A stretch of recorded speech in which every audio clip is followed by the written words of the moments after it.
On the air and streaming on the web since 1996, this is the Cinematic Sound Radio Network.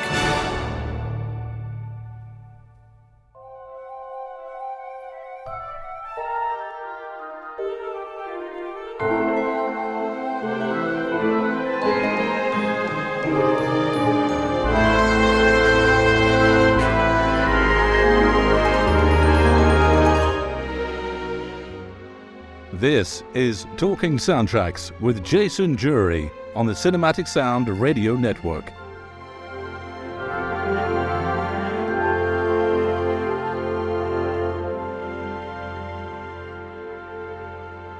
Hello again, my name is Jason Drury and welcome once again to Talking Soundtracks on the Cinematic Sound Radio Podcast.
When scientist Amber Chesbrough goes missing along the Colombia-Venezuela border, her brother Bambi and her husband Prince struggle to find her against a backdrop of a secret war. This is the premise of Echo 3, an action thriller series that dropped on Apple Plus TV in November 2022, created by Academy Award winner Mark Bowl and starring Luke Evans and Michelle Hussman. The series was scored by my very special guest today, with over 133 credits to his name. It is Golden Globe and two-time Emmy-nominated composer and orchestrator Christopher Young. In December 2022, for Talking Soundtracks on the Cinematic Sound Radio Podcast, I had the real pleasure of talking to Christopher Young via a clean feed at his home in the United States. In the first of a two-part special interview, we talk firstly about his work on Echo 3, Young's first big episodic TV series, and then go on to talk about his illustrious career from its humble beginnings right up to Young scoring his seminal works on the HELLRAISER series of films. And in both parts of the show, you will be hearing music from the scores of Christopher Young, one of the foremost talents in film music today. Christopher Young, a very warm welcome to Talking Soundtracks. Well, I'm so thrilled to be here, Jason. Thank you from the bottom of my heart for having me part of the gang. Now, first of all, let's talk about your latest project, Echo 3. Tell us about Echo 3. Well, Echo 3 is like a dream come true in so many, many ways. In that, as you probably know, so much of the work that I've done as of late has been in the scary world. Scores to thrillers, horror films, supernatural thrillers, whatever. So when that situation comes in which that's not what's being asked of me, boy, it's like manna from heaven. I was just so lucky to have had this chance to let out of the closet a part of my musical personality which had been dormant for years. This is a political thriller set in Colombia, and I had done things like this, but a long time ago. And so when I got hired, I was worried, hey, have I still got it in me? I knew I did, but I hadn't tapped into it. And the amazing thing was that the notes just sort of flew out of me like at the speed of light. It was pretty remarkable how quickly everything surfaced. And it may have been, for all I know, the fact that it had been buried and just had the opportunity to be brought back to life. What initially interested you to work on the project? A number of things. Again, the fact that it wasn't a scary movie. It wasn't a movie, it was television. It was a series. And I've never done a series before. I've done episodes for a series, but I've never done an entire series. I always thought that maybe there was this reservation bringing me on board because as I was getting older and I hadn't done it, maybe it was too late to try to get me into shape so I could write so much music so quickly. The fact that it came, that was the great thing, that I was able to step up to the plate and deliver what they were looking for, and more than what they were looking for, made it a dream come true. How did you go about scoring Echo 3? Well, differently than most movies I work on, in that I got together with Mark Bowles, the producer, and we decided, I suggested it, and he encouraged me to do something different than what I normally do, which is we didn't really spot the show at first. This is where music's supposed to start. This is where it's supposed to end. I need this theme. I need that theme. I need this theme and that theme to reoccur at this moment and that moment. Rather, he said, listen, why don't you just go off into your laboratory here and come up with as much music as you possibly can that's inspired by the show. It's not written to the picture, but written about the picture. And so I was excited, thrilled. I think that concept is becoming more and more a part of the way to score films these days than it was when I first started.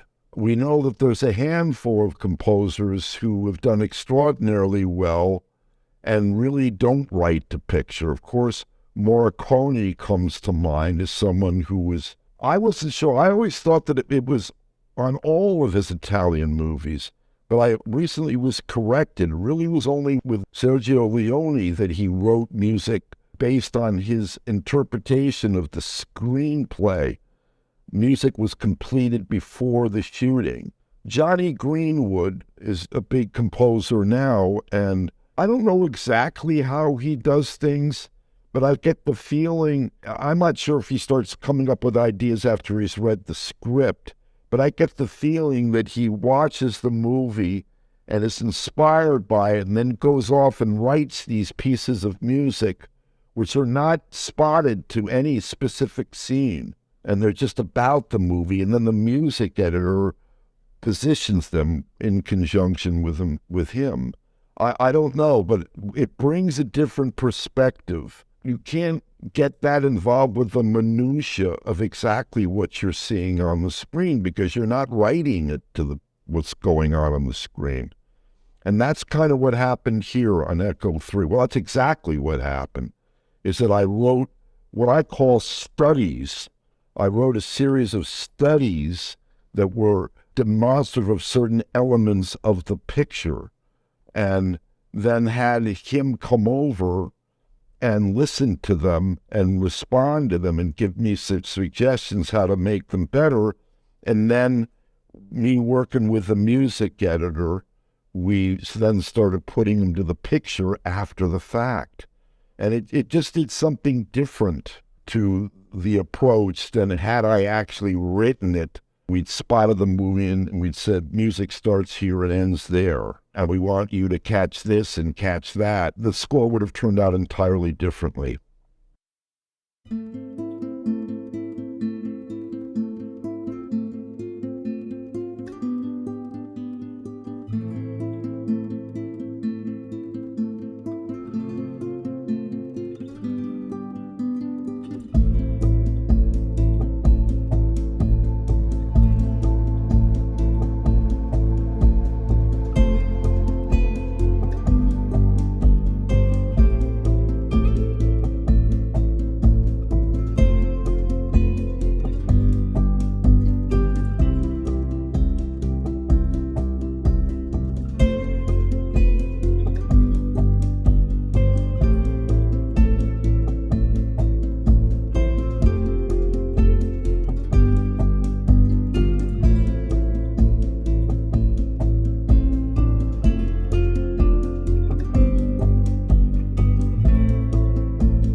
How long did it take you to score Echo 3? I was called in to replace a score, so I didn't have as long as I guess I normally would have.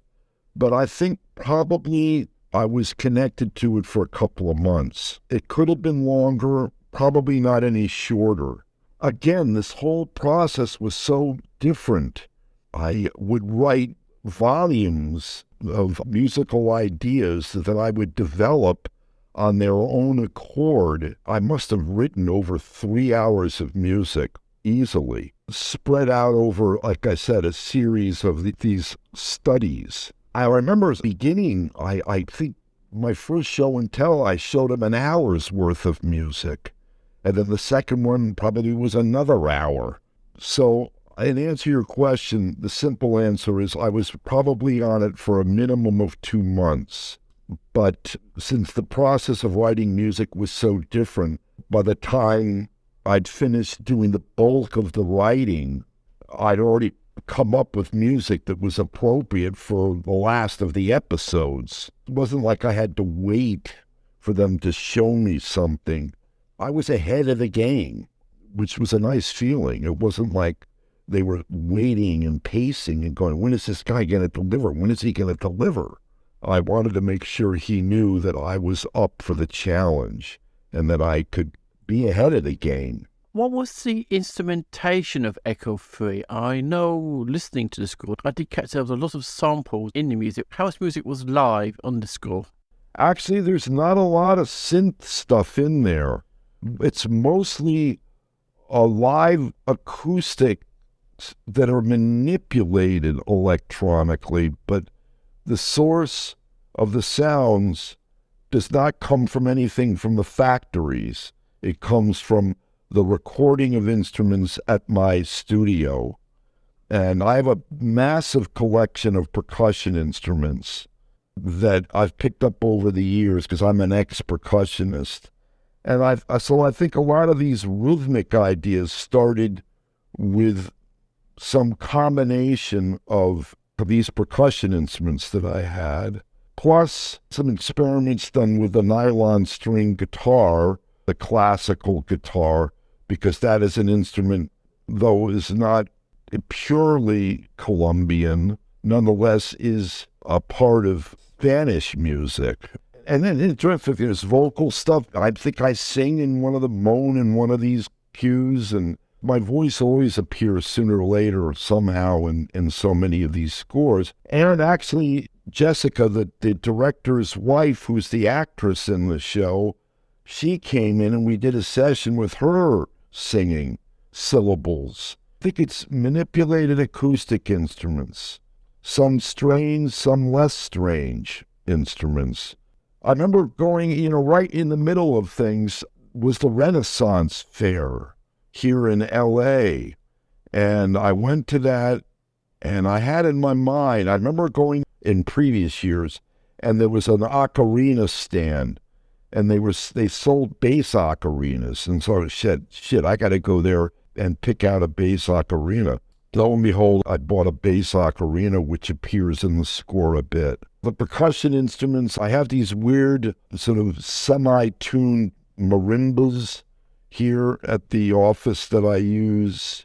A lot of toy instruments, a lot of stringed instruments that are out of tune, that I never bothered to retune, that are strummed or plucked. I'd like to think it sounds more acoustic than synth-generated. Loops created by sampling these sounds, but the sounds themselves are born out of the office.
getting back to the very beginning, how did your interest in music start?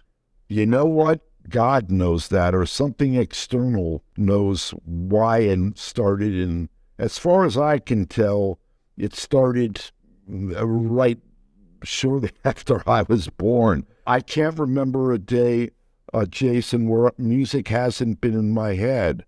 Now, I can't remember specific things that happened to me when I was a baby. I certainly don't have that kind of recall that some people that I know do. They can remember specific events that happened to them when they were babies. That I can't do. But all I can tell you is I always have music in my head. I always have. And weirdly, of course, when I was a kid, as is often the case when you've got something going on all the time in your head, I thought everybody had music going on in their heads all the time. And so when my parents seemed frustrated the fact that I was always daydreaming and humming and tapping things, I couldn't understand that at first because I thought, wait a second, isn't it going on in their head too? Don't they hear all this stuff happening? But apparently not. And so it was there at the beginning. I only wish I could say that I was some sort of wunderkind or poor child prodigy, but this is not the case. I started off drumming. I don't know why that happened, because there's absolutely no link in my family's history to anything having to do with music, really, let alone drumming. But lo and behold, I wanted, at a very young age, nothing more than to be able to sit behind a drum set. Not classical, but more the pop thing. Because really, back in those days, in the 60s, the only way you had to involve yourself in music was through the radio. That was your primary source of education, musical education, because the grammar school I went to didn't have any classes in music.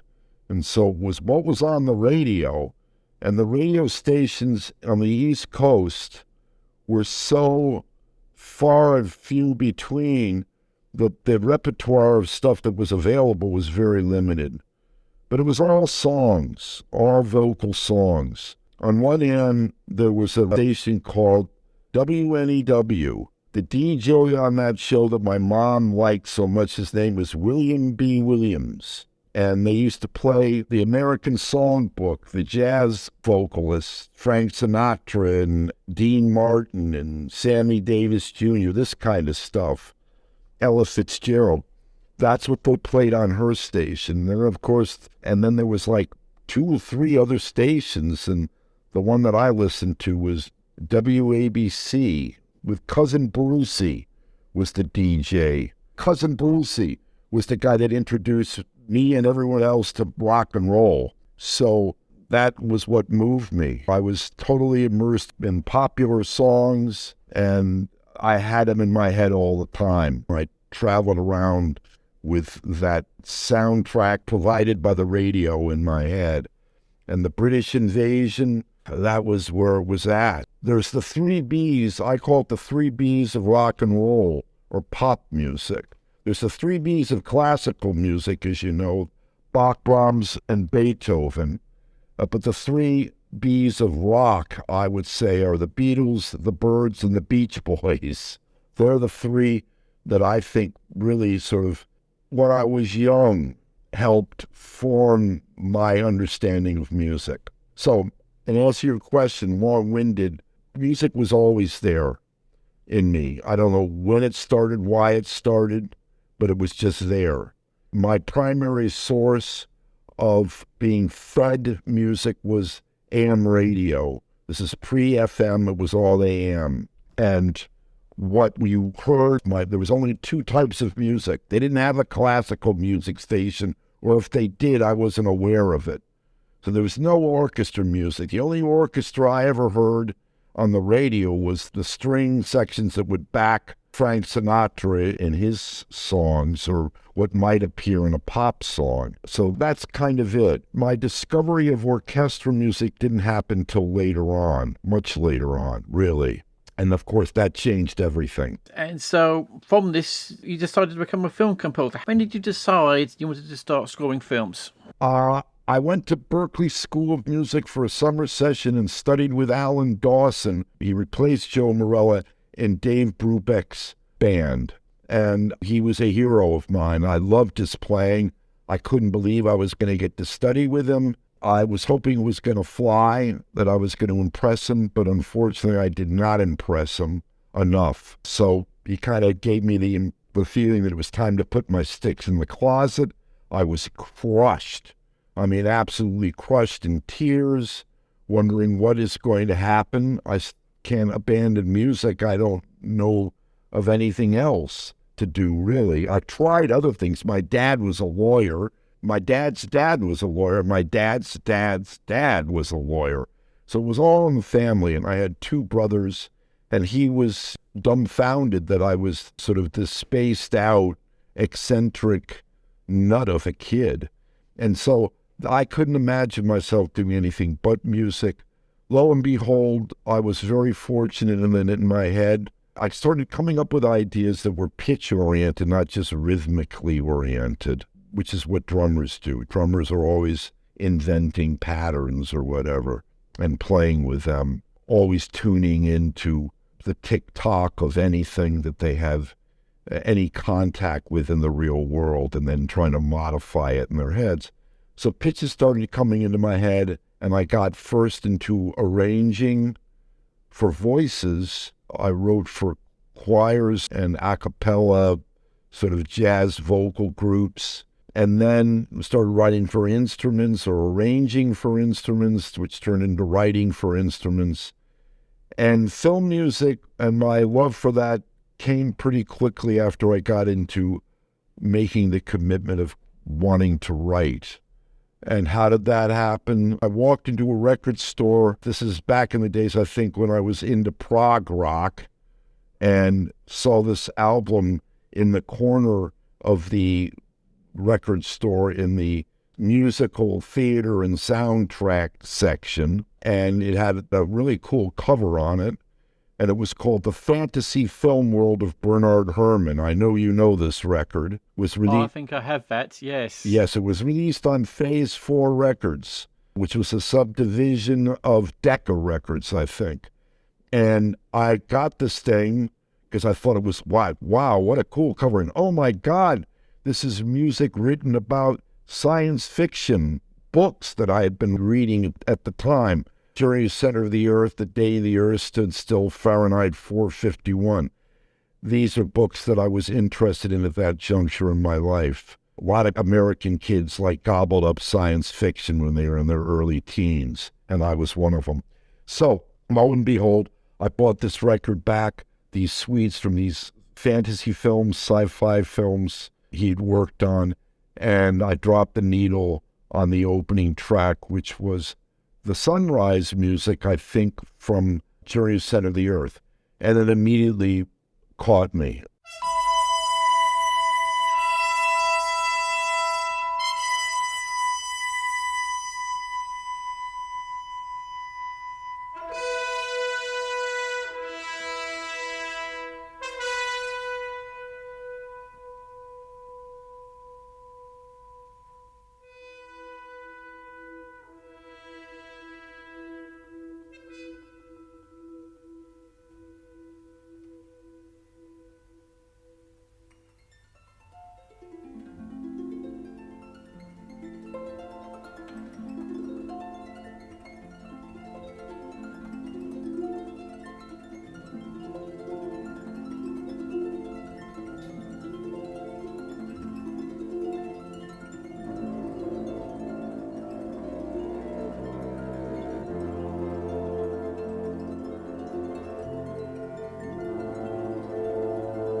part of me wishes I could travel back in time to that moment in which I put the needle on that record, because that blew my mind. It changed everything. The music I've been writing up to that moment had dabbled in this world of mystery, and I was trying to discover who I was as a writer, but there was always this element of mystery and trying to capture the unknown in music. And that's what I loved about Herman's stuff. There's something so inevitably mysterious about it. And the way he used instruments and the colors he created, I just found so remarkable. The sound alone altered my concept of music. Much in the same way when I heard the Beatles for the first time, albeit when I was really, really young, on the Ed Sullivan Show on television. The earth moved a little bit after they performed. I think it tipped on its axis just a tiny bit. The following morning, things had changed in America, at least for kids my age, or older than me, but roughly my age. I can't quite describe the day after hearing the Beatles for the first time on Ed Sullivan, but I had the exact same experience of hearing Herman's music for the first time after dropping the needle on that record. I knew in 5 seconds of hearing the opening music there was something extraordinarily special here that was going to change my life. How did you get your first film assignment? The first film assignments came, again, I couldn't have been more lucky. I didn't know anybody in L.A. I didn't know anything about anybody, anything. I knew nothing about nothing. Really, I came out here just because I'd fallen madly in love with film music, and I was young enough where no words of wisdom about why the probability of this happening was so slim ever could stop me from coming out here. My parents were very skeptical about it. Everyone around me thought I was a nutter because I'd never written any film music. I'd written some acoustic music, but by the time I decided to move out here, there was nothing that I had written thus far that gave any indication that I was going to be a film composer. I just had a love for it. So I applied to UCLA and USC. They both turned me down. I wanted to go to school. I knew I needed to go back to school to really learn how to write for instruments.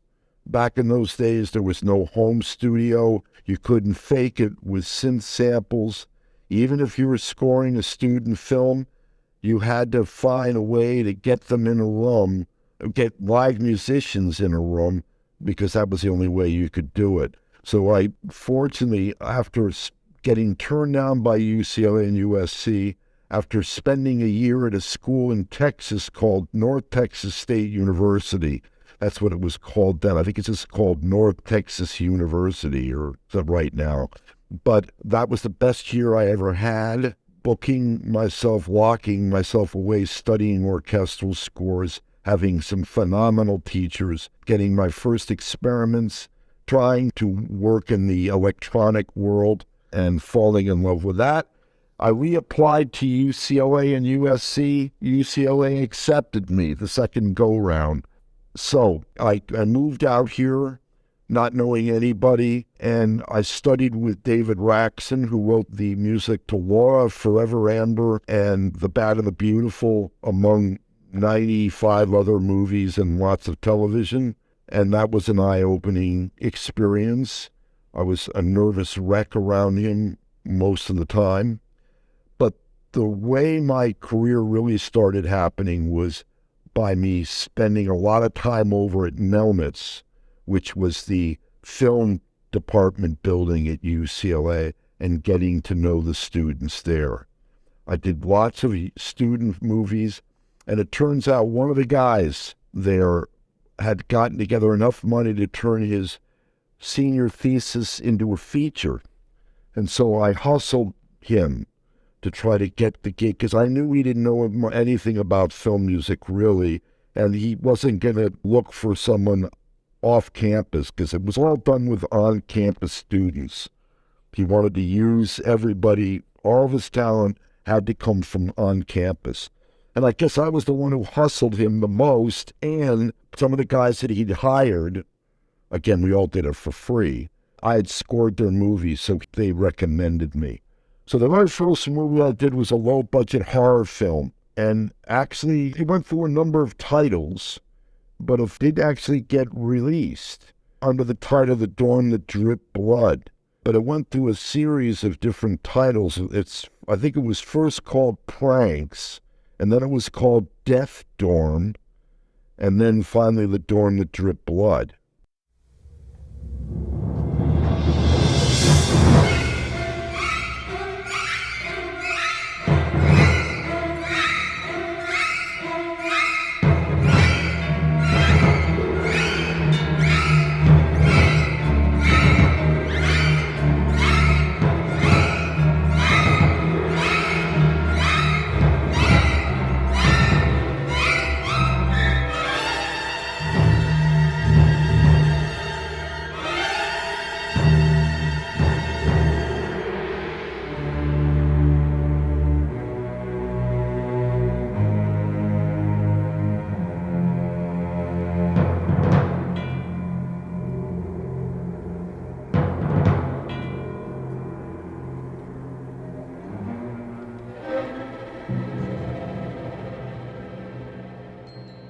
There were a number of people who were connected to that ended up moving on and doing pretty well. Matthew Mungle, who did the special effect makeup stuff, he ended up winning the Academy Award for Bram Stoker's Dracula. The actress Daphne Zuniga, that was her first feature, and she did a lot of films after that. And I guess in the television were her probably biggest show was Melrose Place.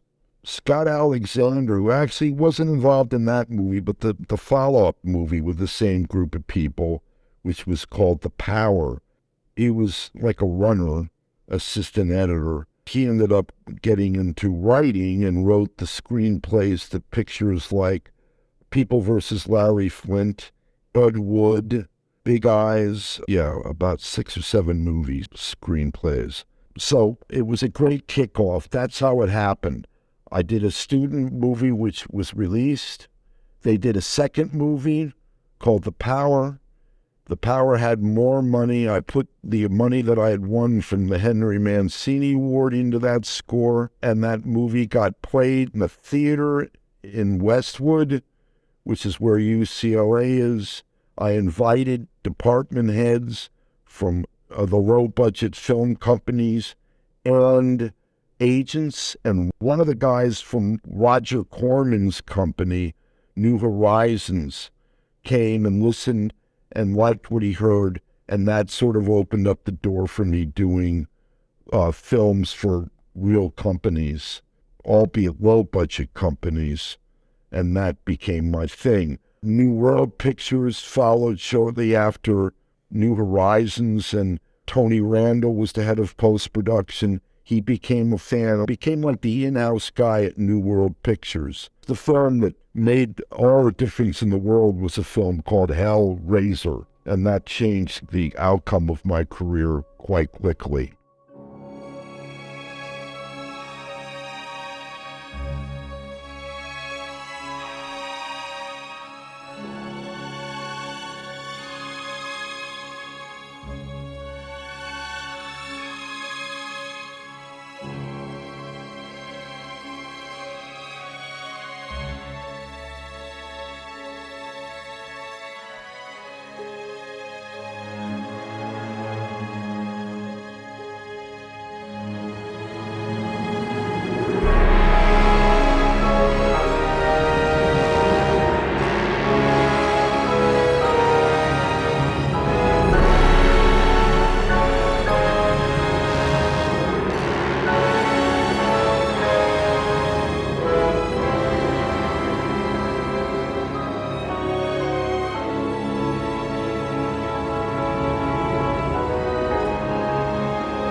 Yes, Hellraiser. It was, I think, the very first film score I've ever heard from you. And since then, I've been a fan of your work ever since.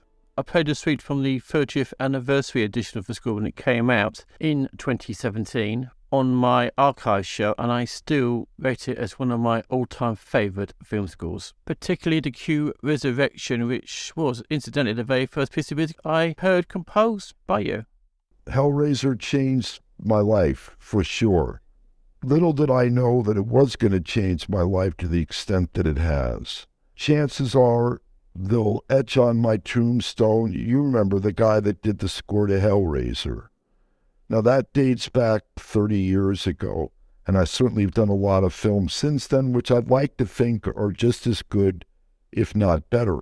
It just so happens that that movie is the one that everyone gravitates towards. It's become, of all the films I've worked on, the most popular. And kind of in the world of film music, that's what it's all about. It's more about the picture being loved first and foremost, and then by the score following in its footsteps. In the case of Hellraiser, when I was hired to do that, I had just finished doing Nightmare 2, I think, or that had happened just a little bit beforehand.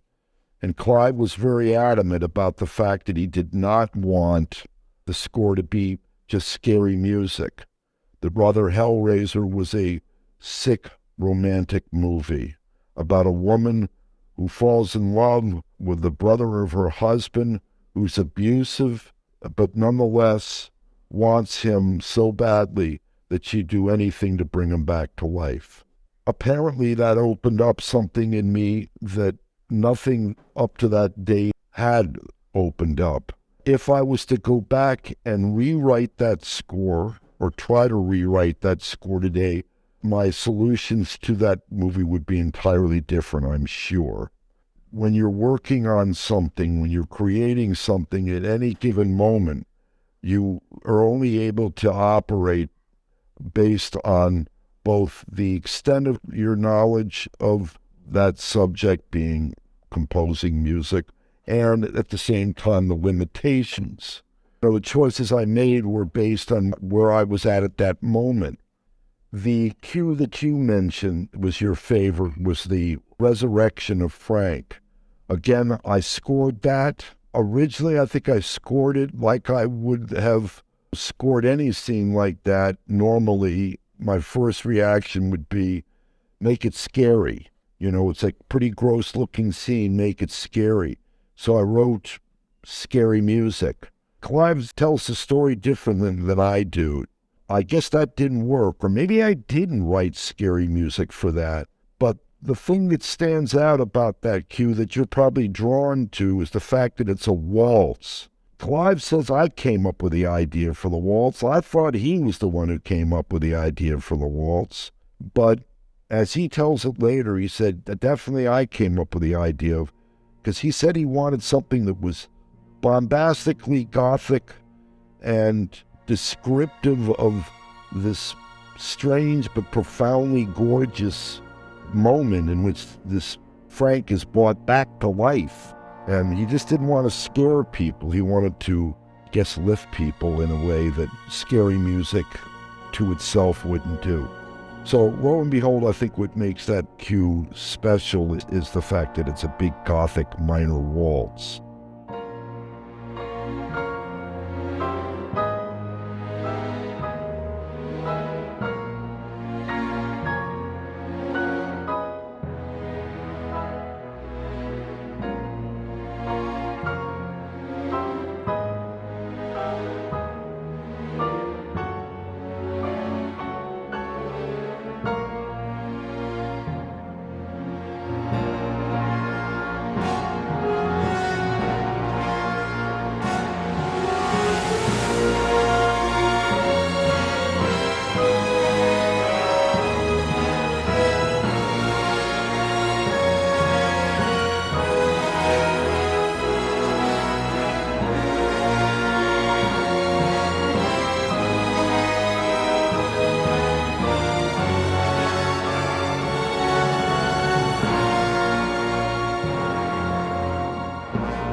That's most everyone's favorite cue. When they talk about that film score, they talk about that cue.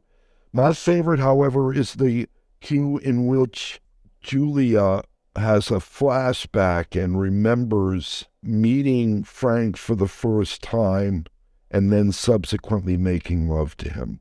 The cue starts off with a restatement of the main title theme. I've often felt that in genre movies where there's this sense of mystery, the best thing to do is to write music that asks a question at the beginning of the film, engages the audience in their wondering, what is this journey I'm about to take? What is this all about? Where is it going? And at the moment in which some meaning is brought forth that sort of alludes or is the answer to that question, that's the perfect time to restate the theme. So we are introduced to Frank for the first time in a flashback that she has. So that's the first time we hear that theme again in the score. It then progresses as she walks into the room, the empty room in which she has memories of meeting and making love to him for the first time. That's where the cue changes and becomes my favorite thing that I wrote for the movie. We cut between them making love and her husband walking up the stairs carrying a mattress with his assistants. Things build as the lovemaking intensifies, as does the walk up the stairs. They climax as he cuts his hand on a nail protruding from the wall at the top of the stairs. It's interesting that Clive made that connection. I thought it was pretty damn good. What I did do in the cue was not change the music from their music to his music, or music to his music, because I thought the audience would be with the couple the entire time and thinking about them. So the music keeps playing through all of that with him walking up the stairs, but does climax at a moment in which they climax and he cuts his hand, and then it winds down. I remember Clive saying to me before I scored that, he said, "Listen, Chris, let's not forget this is a sick romantic movie, and this is the scene we've got to convince the audience that her love for him is so deep, so dark, but so deep and so twisted that she would be willing to go out and do absolutely anything for him, despite the fact, he's abusive." I remember those were in the days when we didn't have the money to project the picture. All we had was the orchestra on the Drury click metronome, and it wasn't until after the music was transferred onto Mag and put against the picture that we were able to see, how does it really play the scene? And is it in sync with the picture? And I remember we were in a tiny little editing room at New World Pictures. It was about the size of one of these porta potties that you see at outdoor events. Bigger than that, but not much bigger. We played the scene, and there was dead silence at the end of it. We all kind of were taken by it, including myself. I was surprised that I was moved by it myself. We all kind of stood up and hugged each other, and I think I started crying or something. I don't know, but it was a real big emotional moment.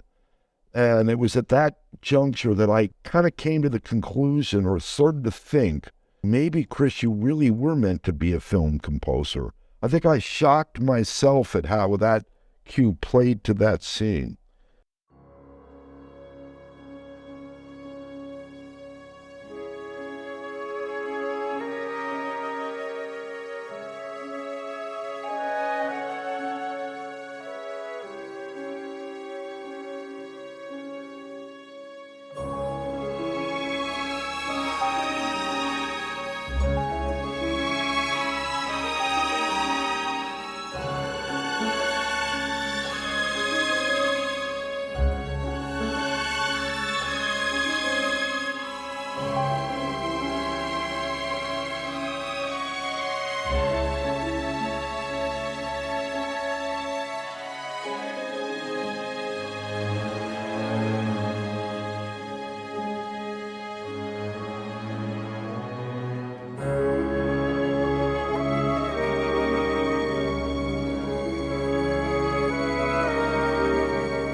Anyway, that film did so well that it has guided pretty much everyone's concept of who I am as a composer. And I'm terrified that it's going to be etched in my tombstone that, this is the guy that wrote the score to Hellraiser. I think it's a good score.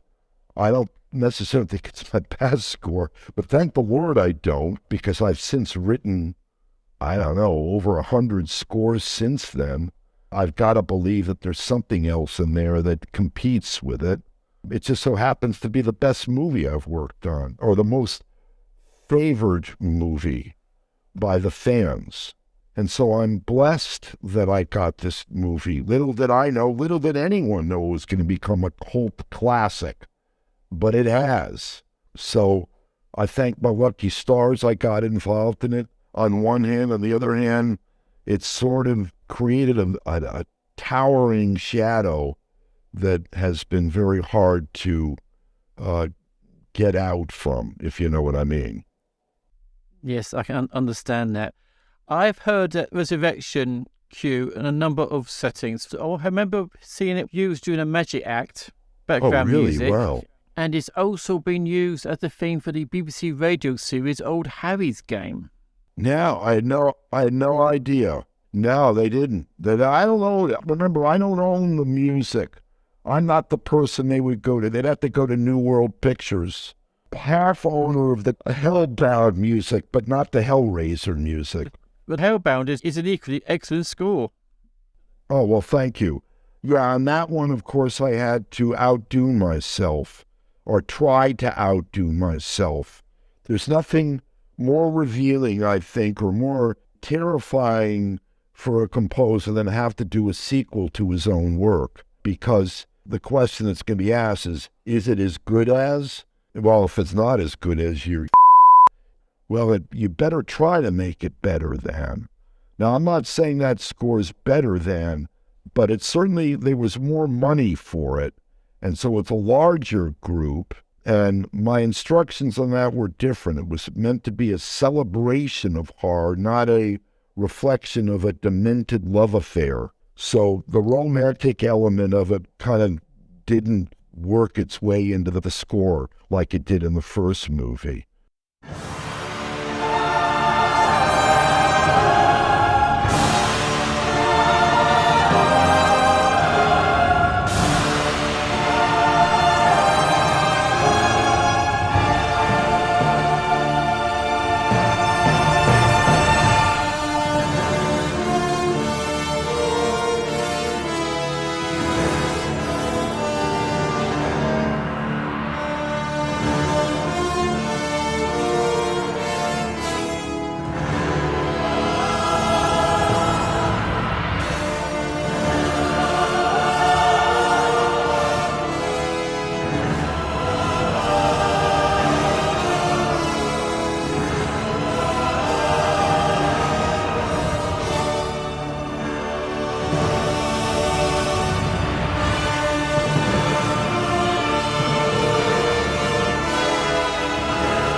I prefer the second one, in many ways. I got to be much more experimental, I think.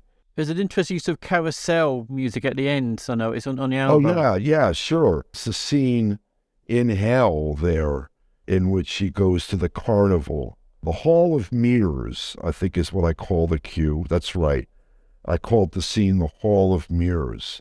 And that was fun, and then I got to write the calliope music. And that took a while to get the sample to come out and record sounds that tried to make it sound like the real deal, like some cheesy factory calliope, but as close to the real, what they call band organs. I remember going down to the Santa Monica Pier and recording the band organ that's used in the carousel there, and other recordings of carousels, just to get that sonority in my head. And so we tried to parallel that with my synthesis and the samples that we used. And then I layered on top of it the orchestra doing all this kooky stuff. It was like layering it with things that had nothing to do with what we were hearing with the calliope. And that was fun. The first time I got an opportunity to do that kind of writing, particular form of sound mass. It's a layering of one or two or more unrelated musics on top of each other. And that's kind of what this was. Yes, Hellbound was much bigger, much more bombastic. I would say there's times in which I used to describe the music as sonic vomit, in which the music gets to be excessively forward and pulling all stops out to participate in the picture in a really aggressive way. That's the wonderful thing about horror films, is that you get to, at the right moment, be massively aggressive in the language. So, good experience.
And with Whole of Mirrors from Christopher Young's score for the 1988 horror film HELLRAISER 2 Hellbound, we've come to the end of part 1 of my special interview with Christopher Young for the Cinematic Sound Radio podcast.